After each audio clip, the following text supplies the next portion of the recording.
This crowd rises to its feet. Vaccaro slammed it home. Garland left wing, free ball. Perfect! Garland part of the lane, lobbed to Mobley. Pow! And Allen blocked the shot at the rim. Pow! With the left hand and a foul. Welcome to the Chase Down Podcast, part of the Cavs media family. I'm your host, Justin Rowan. The Chase Down is presented by Fubo, the official streaming partner of the Cavs. Watch over 350 channels of live sports and TV, including FanDuel Sports Network without cable. There's no cost and no commitment. Try for free at FuboTV.com/Cavs. Well, last night's game against the Orlando Magic looked nothing like the playoff series we had last season. The Cavs were dominant from start to finish. The starters got to rest early. It was another fun night to be a fan of the Cleveland Cavaliers, who are now one win shy of last year's win total. Joining me today is my co-host, Carter Rodriguez. Carter, how you doing, buddy? I'm doing well, and they matched last year's win total, brother. They won 48 last year. I thought it was 49. Well, some would argue it should have been, but it wasn't. And yeah, they have indeed matched, and they're half a game off from what their win total ended at. But I got to tell you, buddy, I'm not in a basketball mood because I just got finished putting my kids to bed, and my daughter is reading her first ever real chapter book, right? It's a big moment, and it's a mystery. And we've been just ramping up every chapter. And we get to the end, and they don't solve the mystery. And she was pissed. And I'm trying to explain to her how this ambiguous ass ending for this kid's mystery book. I'm like, what are we doing? Now, is this a cliffhanger, or is this just how it's being left? No, they just literally just don't solve it. And that's the end of the book. They end up just deciding to play something else instead of playing detective. And Millie was like, well, I wanted to know what happened. And I was like, I don't know, man. I'm sorry. This is just preparing her for watching The Sopranos, which, I think we can figure out what happened in The Sopranos. If anyone wants to get after me with that, I have strong opinions on what happened and why. I get it for adult media, but what are we doing? You got to work them in. You have to, start introducing it slowly, In the deep end, right? I'm unsatisfied. I wanted to know who was tying that rope all through the neighborhood. It was not a very compelling mystery, but still, for a kid, it was pretty compelling. Okay, so the game last night wasn't very compelling. The Cavs completely smoked the Orlando Magic. Because of that, I want to ask you, what was your first disappointment you really remember with media, whether it be a movie or a book? Oh, man, that's a really good question. I remember the first time I realized a movie could suck. I went to the theater and I saw Master of Disguise. It was my first time ever being disappointed with a movie. I was so easy, I remember I asked my dad once, what's the worst thing I ever made you take me to? And he said, Spy Kids. He hated Spy Kids. That's fair. That's fair. I love that. I did too as a kid.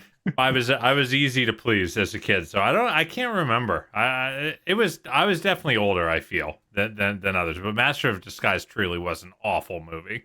Just truly awful, and a really fun fact that exists there, and I'm pretty sure everyone knows it. The Cavs were easy on the eyes, though. It was not disappointing. It was a fun performance against the Orlando Magic.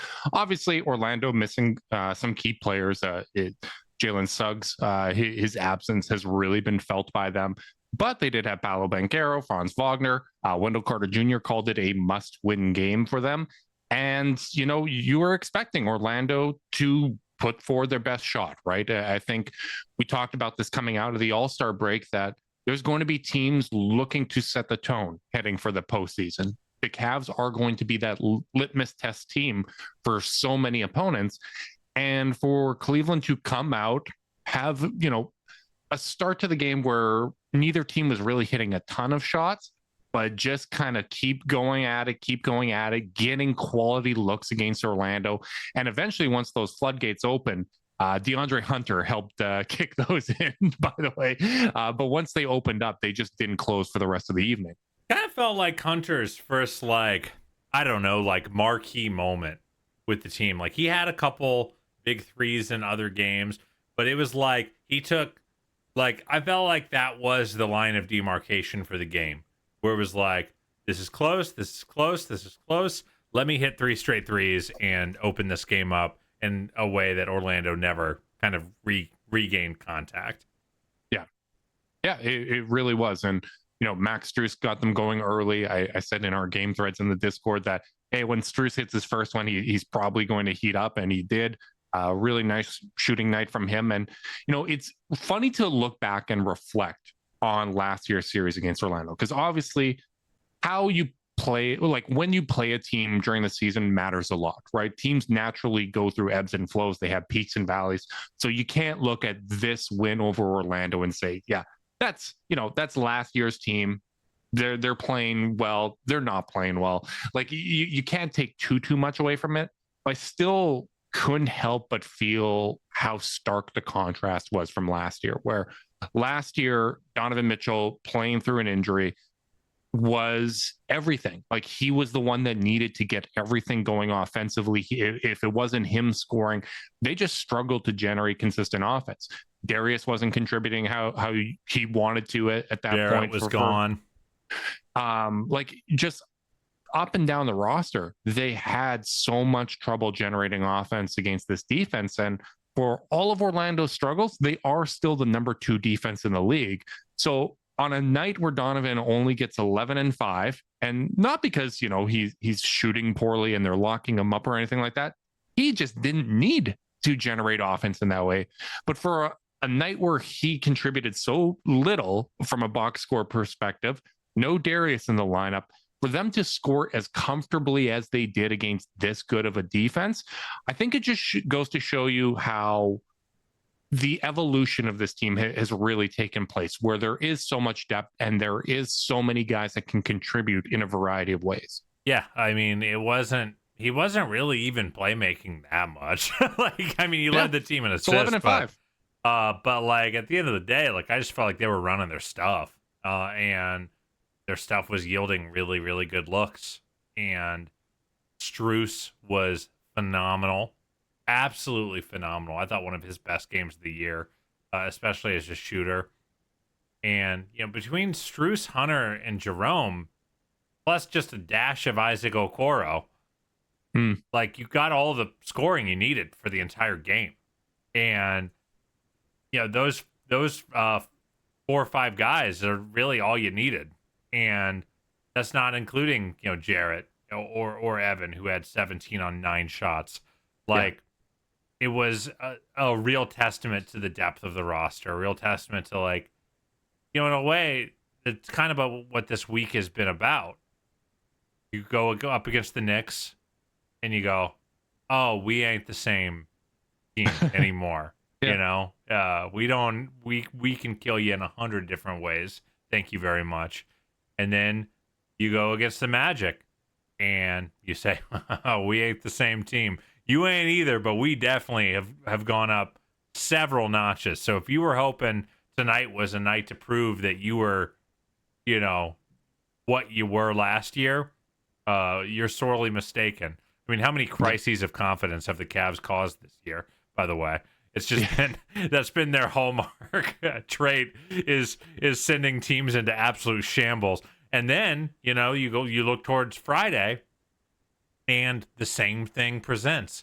Are you ready to prove to Boston that you ain't the same team that is 1-2 against them in the regular season, that lost 4-1 in the playoffs last year, that has struggled to get your offense going this year? The only team really they've struggled against to get their offense going. And it's such an opportunity in front of them, and such a reflection of the fact that they are different. They are meaningfully better. They are growing and getting stronger and stronger every, month by month.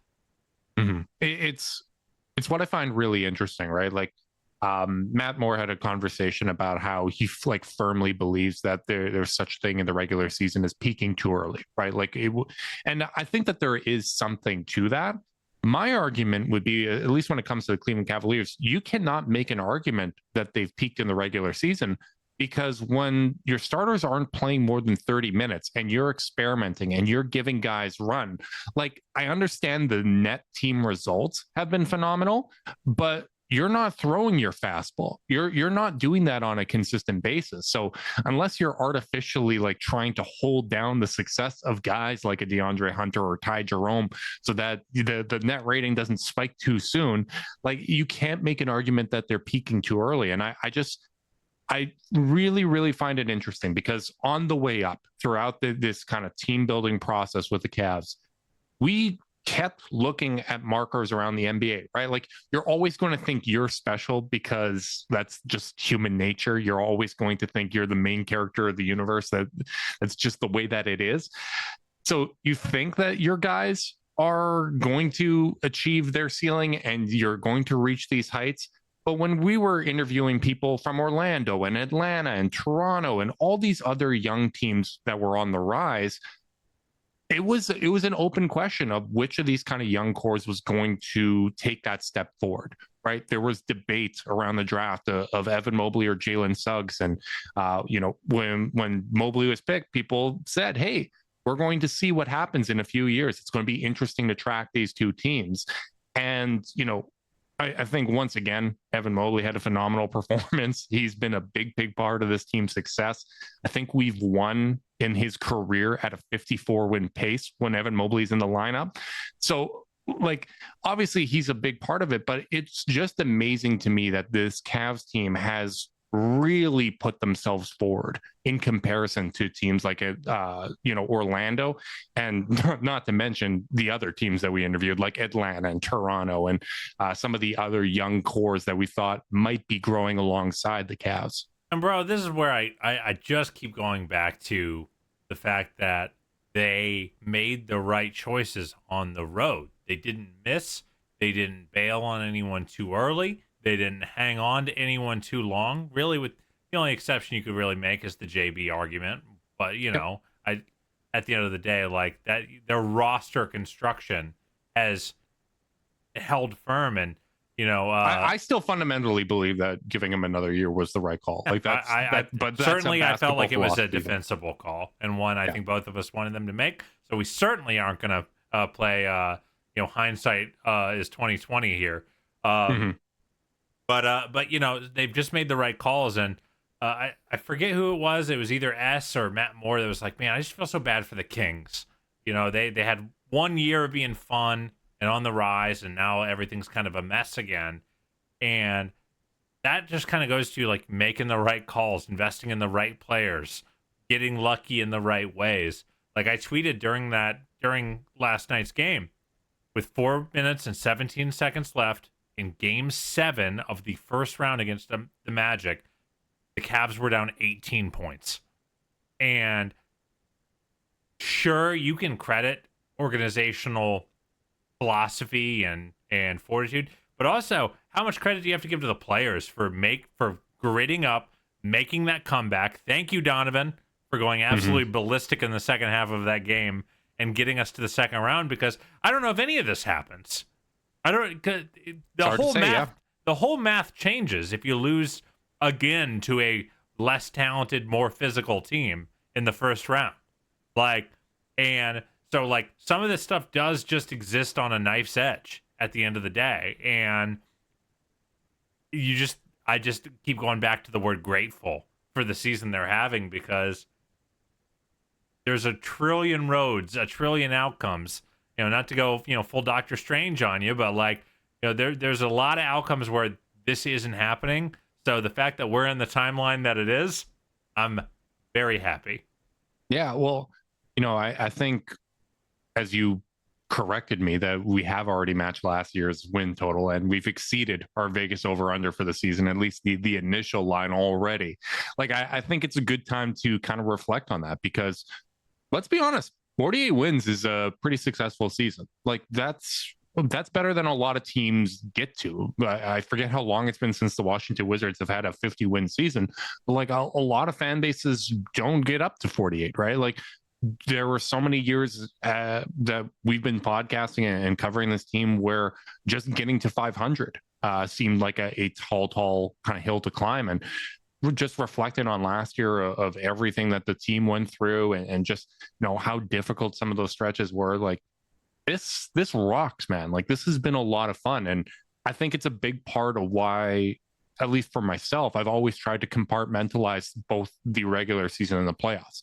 I can have an eye towards the postseason and kind of view it as a separate entity that we're working towards, while still really enjoying the fact that for 82 nights, I get to live and die with my team. I get to talk about it with other Cavs fans. I get to talk about it with you. Like, to me, that this is just such a big, important part of the fan experience. And as much as like my sights are 100% on what this team could accomplish this season, and I'm like insanely excited about the opportunity for this team to potentially win a championship this year, like I'm thoroughly enjoying the ride. And I don't think how I look back on this season is going to be impacted a whole lot by the postseason, at least when it comes to like regular season fondness. Of course, if they underachieve in the postseason, that's going to put a sour taste in your mouth. But like, this has just been such a fun run in. And when you have this kind of well-founded hope, like, it's not a long shot that this team can contend. They are a contender. By the It's way, a really special spot to be in. yeah, you're absolutely right. And by the way, isn't it so interesting that Orlando is just basically on our curve right now? You know, they have the come up. They address some roster, some immediate roster concerns, and they have a year where everything goes wrong. And like, I'll be interested to see what lessons they take away in their front office, which I think has built a very good team. Because I feel like they're going to have to make some hard calls at the end of this year where they go, okay, is it that our roster is incompatible? Is there not enough shooting in the Franz Paolo duo and not enough like playmaking to like build a good offense? Or are we just having a bad year? Are we just having a rough year? Cap space. I'm really happy they had cap space last offseason and signed KCP instead of this, because they might throw a max contract at Ty Jerome after what he did to them. Yes, you're not wrong about that. So, it is just interesting to see all these teams kind of ebb and flow and figure out how they're going to deal with the kind of, because like when you're in it last year, you're forgiven for being woe is me, right? Of like, oh man, can we just catch a break? Like, oh, this is going to mess up our whole team building process. And, maybe our guys are just injury prone, and you're having all these kind of thoughts in your head. And then at the end of the day, it's like you look at Orlando, who are, generally sturdy as hell. Like, they were really, really healthy all last year, and they're having the year from hell this year. And sometimes you just have to remember, I almost want to like go counsel their front office and be like, chill guys. Like, you have a really good team. It's just been a weird year for you. Yeah, and I would advise fans not to write them off. Like, I think that's a team that's going to hang around. I wouldn't be surprised to see them give a team hell in the postseason.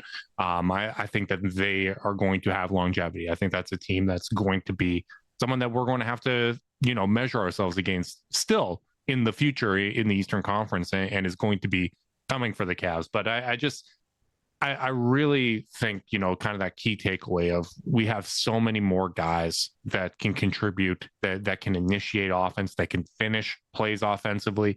That's one of the biggest differences, because, getting another good offensive performance against an elite defense, that's an important thing for us to see. The Cavs still have the number one offense in the league when it comes to how they play against top 10 defenses. They have a 121 offensive rating in those games. The next closest is the Knicks, and they're almost 2 points worse. That's a pretty big gap when you're talking about how you perform against the best teams.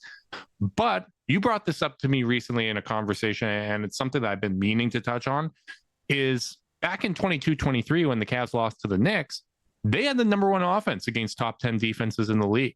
That was something that was true back then. It wasn't just that they were beating up on the worst teams in the league. And I think, we did a good job in the lead up to that series of highlighting, hey, there's been some struggles against the Knicks. Even though overall the Cavs have quality wins, they have the 24th best offense against the Knicks. Well, like, when you look at how teams perform, they struggle on that end. They really struggle to end possessions with defensive rebounds, even though their overall defense is good. And all of that remained true when you get to the playoffs. But the thing that jumps out to me is when you just look at the depth of that team. And I think that was why, coming out of that series where we were saying, just got to improve the supporting cast. Like the core needs to be better. We know Evan needs to take a step forward. We know Darius, Donovan, Jared all need to be better. But a lot of this is the supporting cast. Because when the core four played with Isaac Okoro in that series, they had a plus 13 net rating. When they played with Karras, they had a plus 4 net rating. But when you look at the minutes leaders outside of that, it was Karras, then it was Jetty, then it was Okoro, Danny Green, and Ricky Rubio.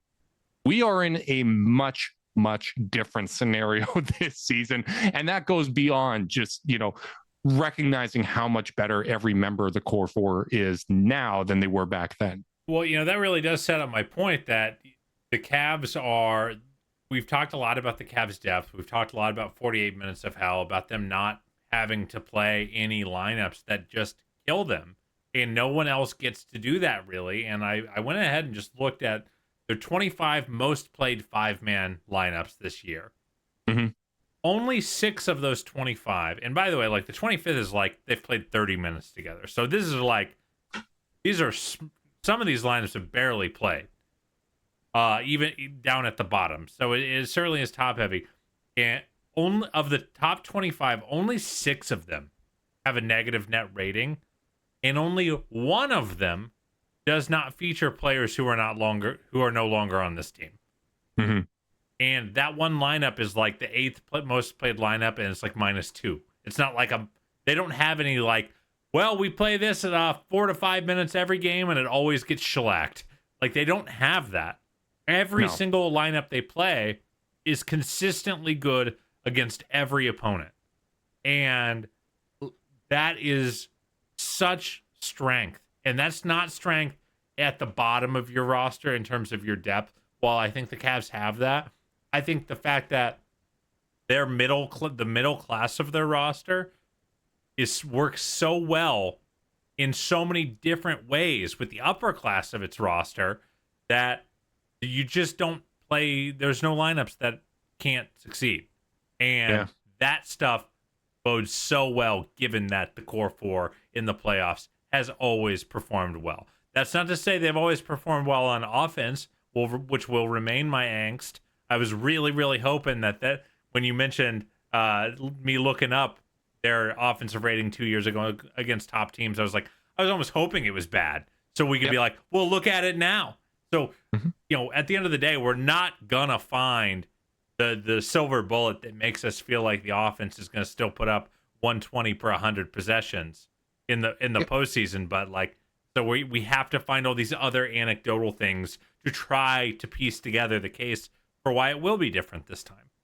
Yeah, and that's why, we've consistently said, even though we both firmly believe that this team is a contender, we've said that there is nothing that can happen in the regular season at this point. Even if we went out and we blew Boston out by 40 on Friday in Boston, there's nothing that's going to make you say, okay, the Cavs should be the favorite in this series. I firmly believe that they can win that series, but you're going to give that nod to the team with experience. You are going to need to see the Cavs offense translate to the postseason. You're going to need to see these guys step up. And I think, the important distinction in what you're saying about how we haven't seen the core not work in the playoffs is we've seen them individually struggle, but even through their struggles, even, Mobley averaging or scoring 1 point as a role man in the entire Knicks series. Darius, a shell of himself last postseason. Despite all of that, positive net rating against the Knicks, positive net rating against Boston, even with no Jared Allen there, right? Like, it still has worked, and there was room for growth with them. But so frequently the question has been, okay, is there enough from a supporting cast standpoint? Is this going to translate? Can our stars be stars in the series? And that's going to be the biggest question, right? Like when we talk about looking forward to Friday and whatnot, you want to have some film of Evan Mobley having success offensively. I'm going to want to see Darius play well. And, if they don't, that's going to be a question heading into the series. It's going to be a question even if it goes well. But if they don't, it's okay. Like, this is going to be something where we're going to see what they can do to close that gap between now and late May. Yeah, it's I'm pretty hyped for this Celtics game, Justin. I think it's important. Yep. I don't know how many important like quote capital I important games the Cavs have left in the regular season. Is this I think by it's far? this. Is this the most? Is this the only one left in terms Yeah. of like? We don't play OKC again. Like, I don't think that there's a whole lot that can happen in the 2 remaining games against the Knicks that would make me feel different about those series. Like, barring injury, I feel pretty confident about what the Cavs are capable of doing. If they came out and laid an egg, that could happen. But my feelings on that series and that matchup are not going to change. And even though that is true against Boston, I still want to see success there. I want to continue to learn more about that individual matchup. I want to see does Evan Mobley have a different approach, even if, let's say, he misses some of those kind of in between shots. Let's say, okay, he's just attacking Porzingis a little differently than he did in the last matchup. He looks a little more under control, and the jumper didn't fall. Like, that kind of stuff to me would be really, really interesting. That's the kind of stuff that I'm really looking forward to in that game. And I'm also really interested, assuming Darius Garland plays, which I forget who reported it, but apparently he was a full participant in practice prior to the Magic game. It was Spears. I think you're correct. I think it was him because he's an unusual Cavs report guy. Yeah, I think you're correct there. So full participant, 2 days off before this game in Boston. The first thing that I'm really looking forward to is how deep does Kenny go with everybody available versus Boston? We know kind of in our mind who we think the top 9 is going to be. Is that actually going to occur?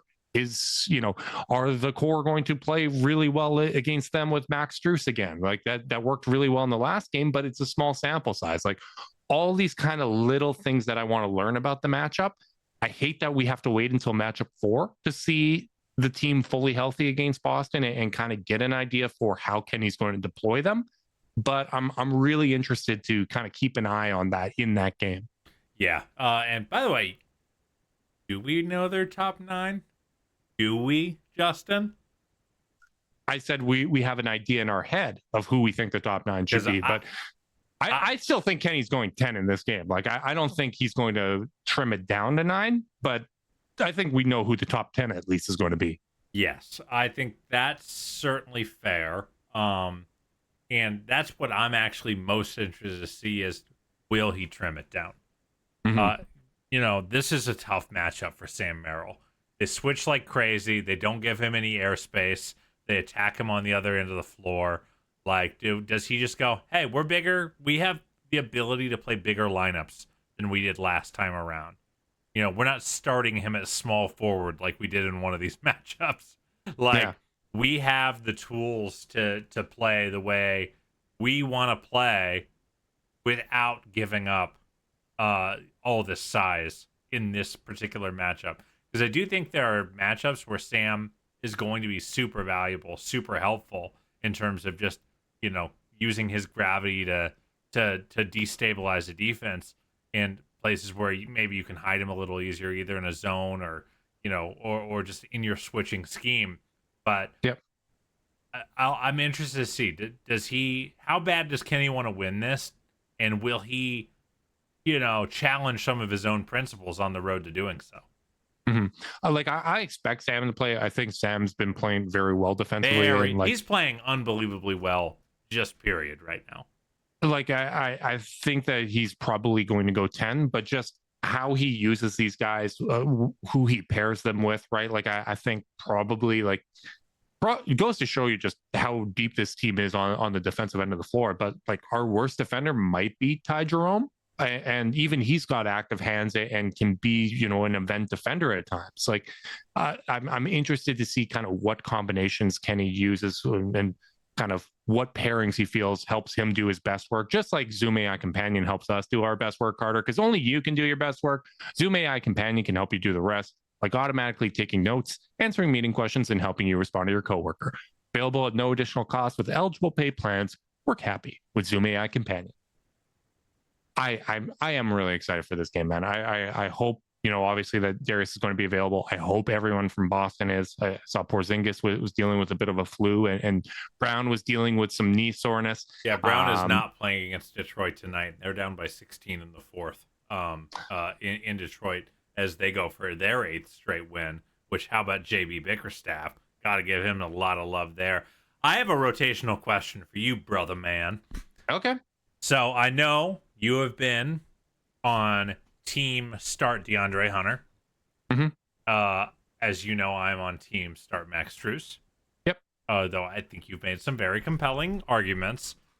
Does watching some of these games play out over the last couple days, the Memphis game, I think in particular, really flew out at me, where the ability with Hunter off the bench just to put him in any combination so easily, being able to say, okay, we're actually going to have you come get Mobley to start, and we're going to play, Okoro, Strus, Hunter on the wings, or have him come in with Dean, and then you play him at the 3, and maybe shift Strus down to the 2. It's felt really easy for Kenny to land with massive lineups that feel really, really good against other teams' second units, which I knew theoretically, which is part of the reason I liked it, but has the feel of it changed your opinion at all? No, I think I've been completely validated in my take, which is that I was totally fine with Max Strus starting. I think that's a terrific lineup. It's been great this year, but my entire point was, if DeAndre Hunter is not starting, he is not going to get minutes with the core 4 because teams can't keep it competitive long enough against the Cavs. The way that Kenny goes deep in his rotation is going to make it so that he's not going to get those opportunities. And he has not played a minute with the core since his last start with the core, which I believe was his first game with the Cleveland Cavaliers. So I really I'm totally fine with starting Max. I'm fine with starting Max going into the playoffs. I just think that DeAndre Hunter is a potential closing lineup with those guys. When you look at how the core with DeAndre Hunter lines up against the Boston Celtics, that's a spot where the Cavs have more length at almost every position on the court. Donovan Mitchell is a longer player than Derek White. DeAndre Hunter is longer than Jaylen Brown. Evan Mobley is longer than Jason Tatum. Porzingis and Jared Allen, Porzingis has an edge there, but it's at least throughout the guts of both of those lineups, the Cavs have a length advantage, and I just don't think that is something that you are going to frequently have. And as much as people have those conversations on the defensive end, I think with what Boston does from a scrambling offense standpoint, from an ability to make it harder for them to really take away the guards, having that long rangey shooter that is comfortable rising up over defenders is almost as important, not as from a play initiation standpoint, but I think from a keeping the defense honest standpoint, I think that's almost as important as Evan Mobley as a front court hub. I hear you. And I think all of this is good. And this, I think, makes it such a good argument, because I really do think I don't know if there's an objectively right side to it.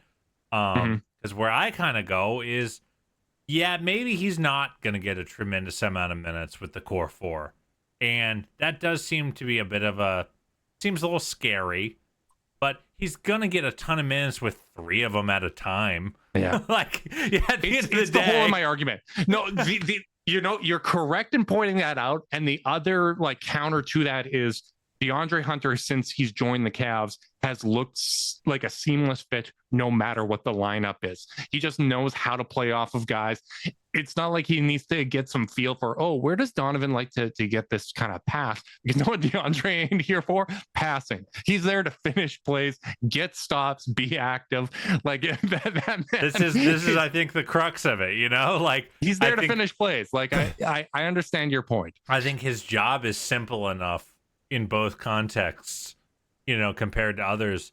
It's funny, the people, if I'm Kenny, what I'm most interested in is him playing with the 2 bigs at the same time, because that's the hardest thing to do for them if he doesn't start, because those guys really mostly start the first quarter, start the third quarter, and close the game. Yep.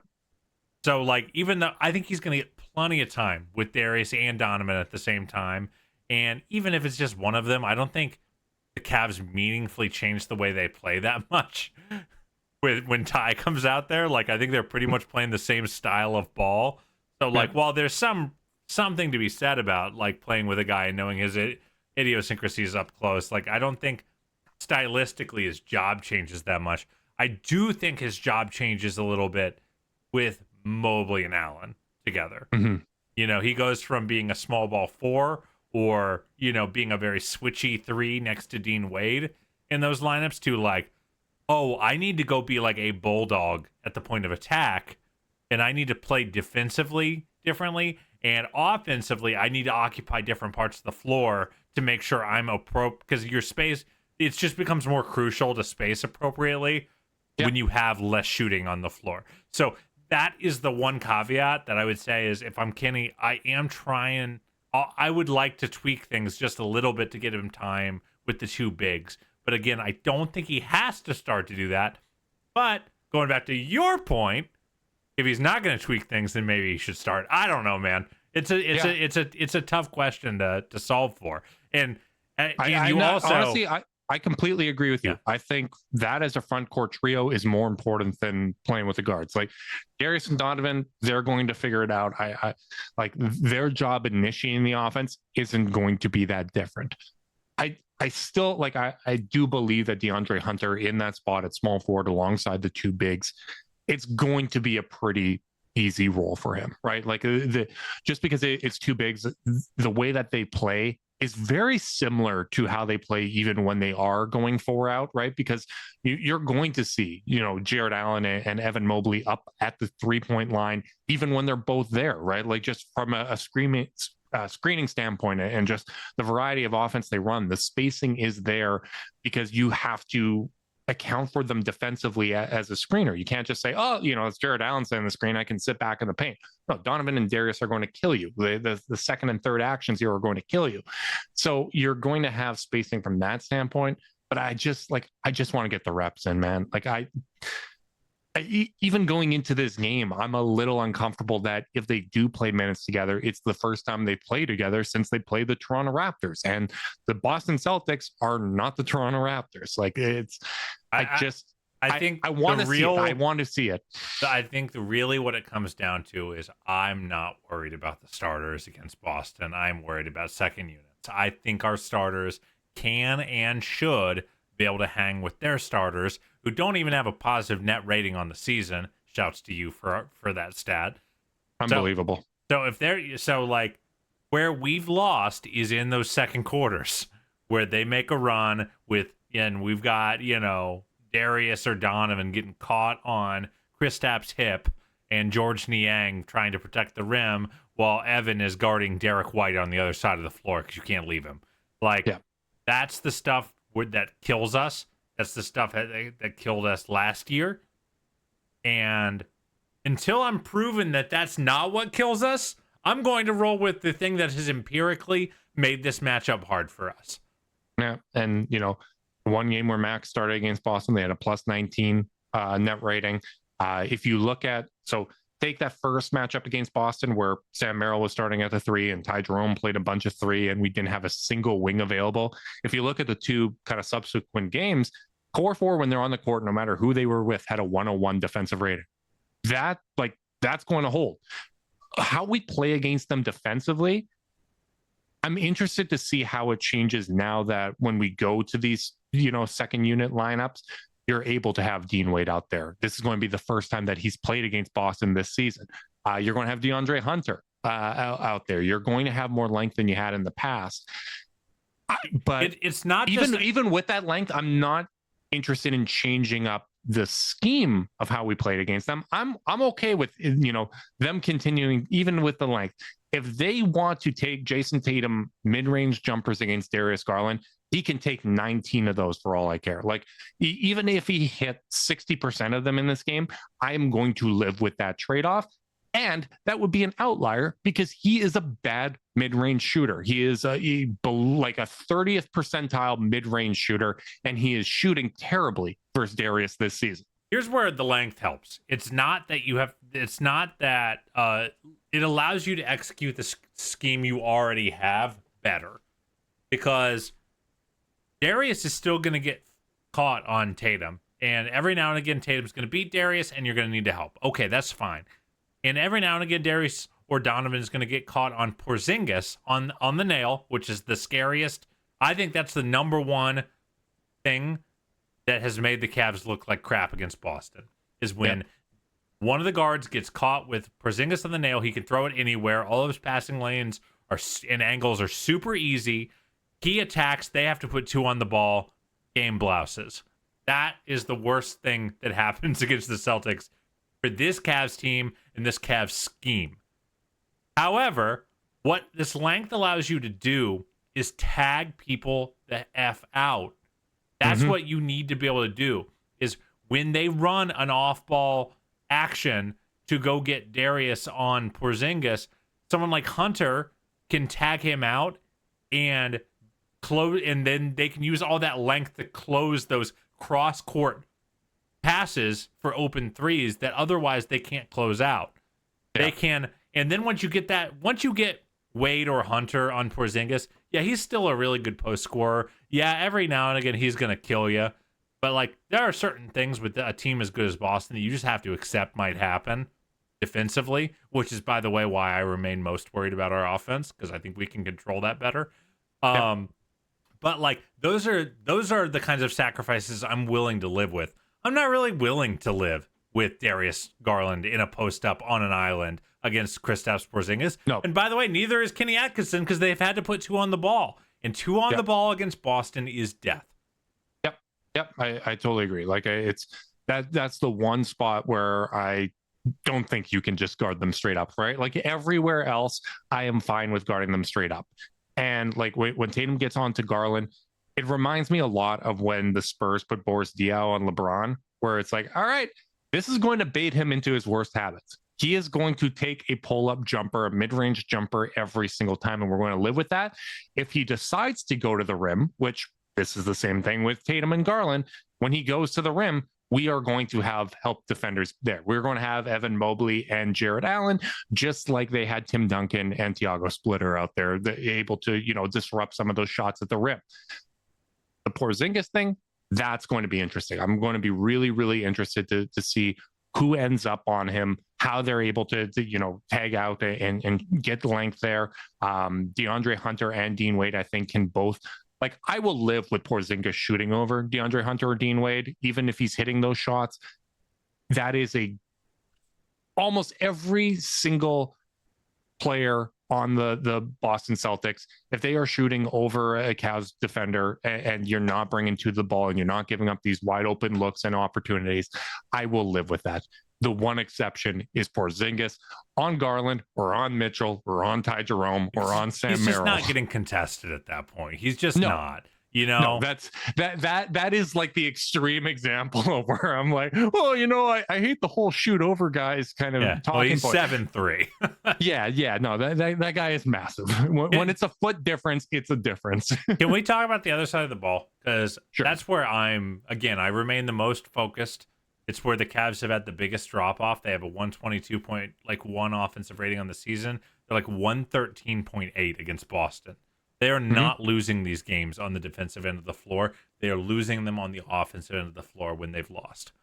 Yeah. And I don't know it's not like the Cavs don't face other teams who are pretty good at switching or that are physical or have good guards that can guard up. Like, other teams can do that. What is the difference with the Celtics team that makes it so hard for them to get their offense off? Because it feels like even on the games they've scored well, it's been Donovan's playing really well and scoring really well. It doesn't feel like they've been able to engage the Cavaliers' death machine on offense against Boston so far. No, I don't know if it's ever going to feel that way, just because Boston's able to keep pace, in most matchups. I think what has felt kind of the most consistent in the 3 matchups against Boston this season is that it has taken them a quarter to get going. That's fair. And they press and they rush it. And whether it's the matchup, whether it's, that the games have been nationally televised, knowing that there's a focus on it, whatever kind of the cause is, they are taking themselves out of how they traditionally play. I think everyone is so excited to kind of make the play that they are just getting out of their game a little bit. And that's one of those spots where, feels like every jumper is rushed and yes. and stressful for the offensive player. And they get, consistently good looks. Like they are going to get, wide open shot attempts versus Boston. I'm not too worried about that. Boston gives up a lot of those, particularly since Kristaps Porzingis has come back and they play a little differently defensively than they do with Al Horford. I just think it's going to come down to, do they play under control? I think if they play under control and the results are similar, like, Evan Mobley's not forcing it at the rim against Porzingis and Al Horford. Garland is getting to his floater rather than trying to get all the way to the rim, which, I think sometimes he's tried to do a little bit too much inside the paint. If the process is better, I care about that more than the results, as much as I really deeply want to see the results validate that process. I want to see, do we approach this game with a little more maturity than we did in those other games? Because I feel like in those other games, once the Cavs have settled in, they have managed to score well. They have managed to come back and win a game. They have managed to come back and contest the other ones, right? Where it is within 5 points in the last 5 minutes, right? They have been able to do that in every single one of these matchups. Can they put their best foot forward at the start in a hostile environment, one of the tougher road arenas to go into and win? Are they able to get it done in that setting? Are they able to show that composure? That to me is the number one thing that I'm looking for Friday. If the Celtics are whole, would this be the best win of the season? I am going to say OKC was still the best win, the home game against OKC, because OKC has been a better regular season team. I think OKC is still on the kind of cash trajectory of, we have something to prove. Every single game is going to be a statement matchup.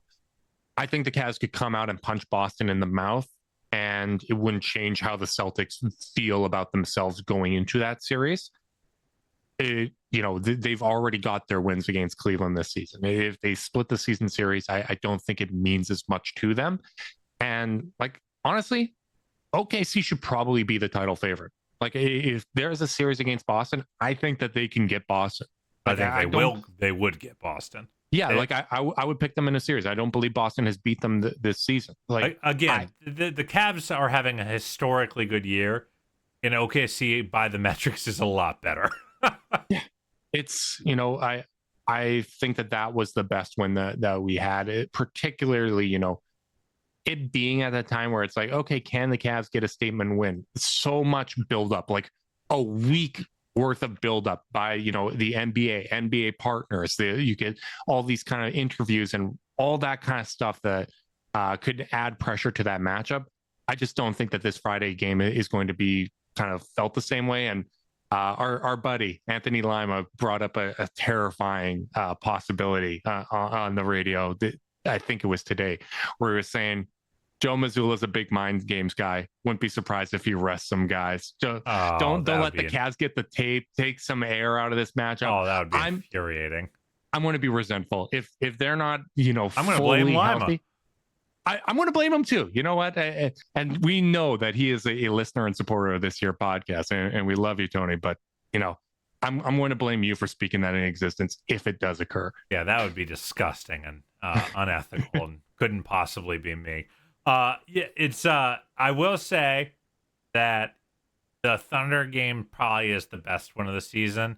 I think this would be the most important win of the season, because right now, right this very second, I still probably would pick Boston in a series. I think I haven't seen us solve the problems they pose for us consistently enough.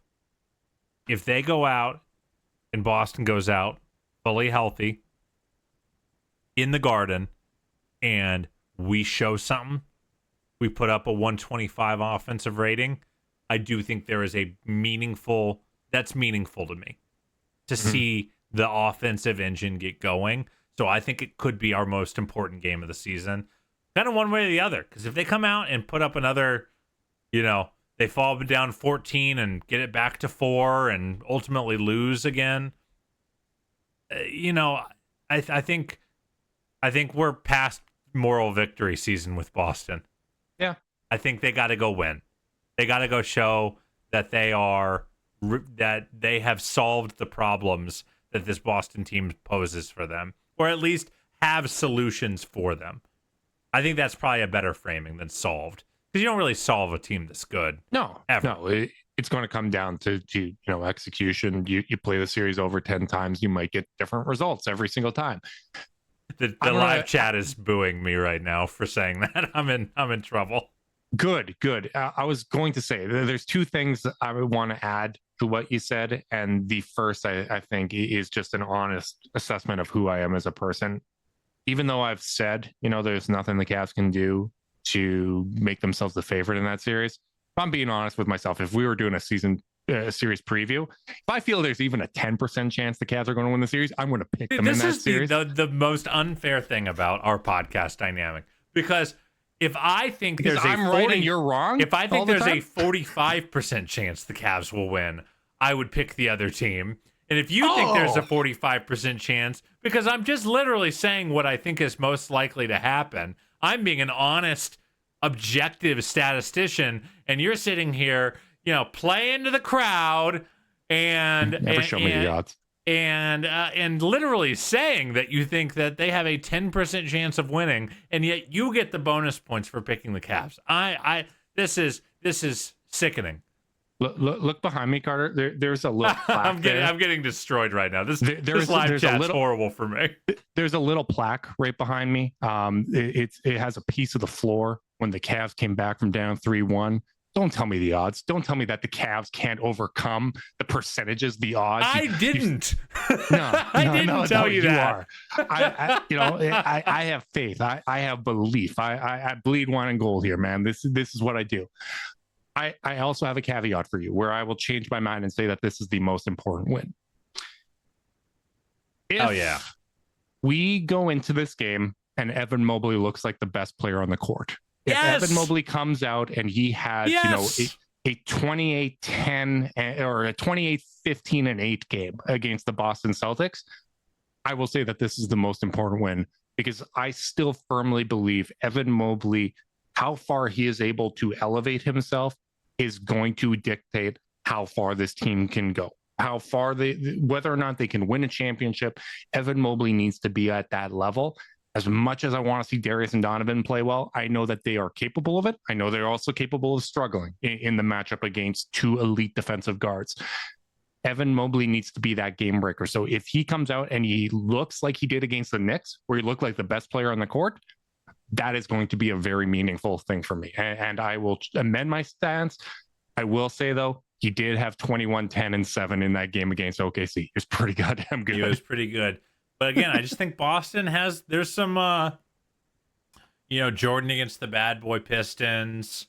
Yep. These humps you have to come over. Pistons against the Showtime Lakers. Like, Pistons against LeBron early on. Yeah, there are certain teams that just, they've got they think they own you. Yep. I think this Boston team has no fear of this Cavs team. No. And I want the Cavs to put that fear into them at the end of the day. And that's why this game, I think, matters so much.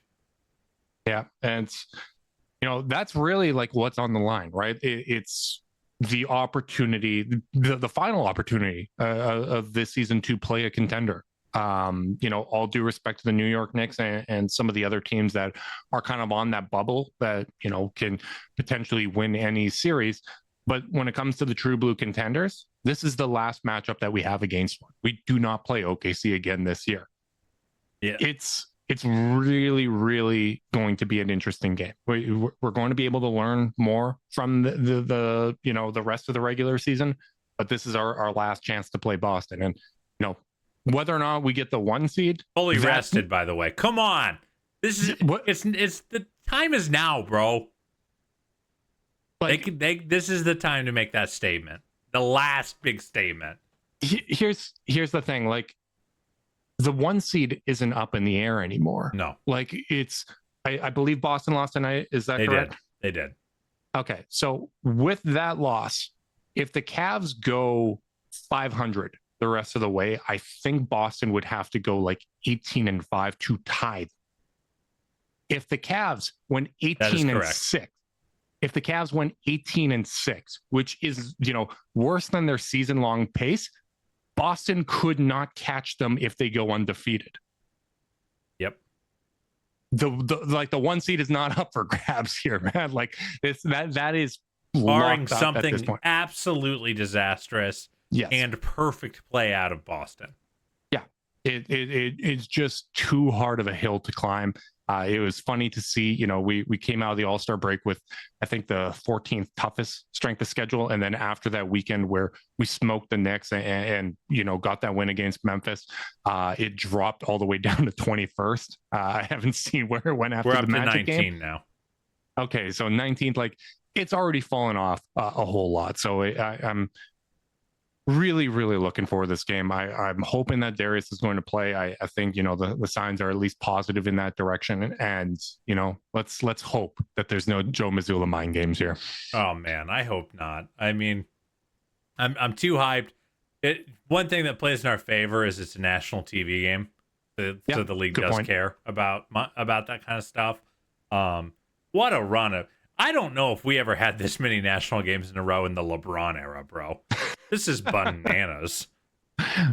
And we keep handling a lot of them. And we just got another one. Games. They just flexed the Sunday night against in Milwaukee up to ESPN. Yeah. It's like 7 out of 9 games. Milwaukee's not a true blue contender, but anytime you're playing Giannis and Dame, that's going to be a fun one as well. But the Cavs have done such a good job in these national TV games so far this year. And I feel like all the Friday ones that we've really anticipated, I think Lakers, Warriors, some of the other ones that we've had this season have all kind of turned up. They've all turned out to be these really comfortable wins for the Cavs. And I hate it because when it happens on a Friday, the NBA national podcasters get to ignore it. And I really don't want that to be the case, but I will live with them ignoring it if it means the Cavs get a win on Friday, because unlike you, Carter, I'm here rooting for the Cleveland Cavaliers. I hate you. I hate you too, buddy, but I love our listeners. Thanks to everyone tuning in on YouTube for putting Carter in his place. He really needs that from time to time again. Appreciate you guys hanging out with us. Make sure you like and subscribe. Click that notification bell so you know when we're going live. If you're listening via podcast and you want to support us, leave us a rating, leave a review, subscribe, unsubscribe, resubscribe, and help cook those books. If you want to be part of Chase Down's exclusive Discord chat, send a screenshot of the review to chasedownpod@gmail.com. However you choose to support us, we really do appreciate it. Make sure you guys are staying safe out there. Until next time, go Cavs.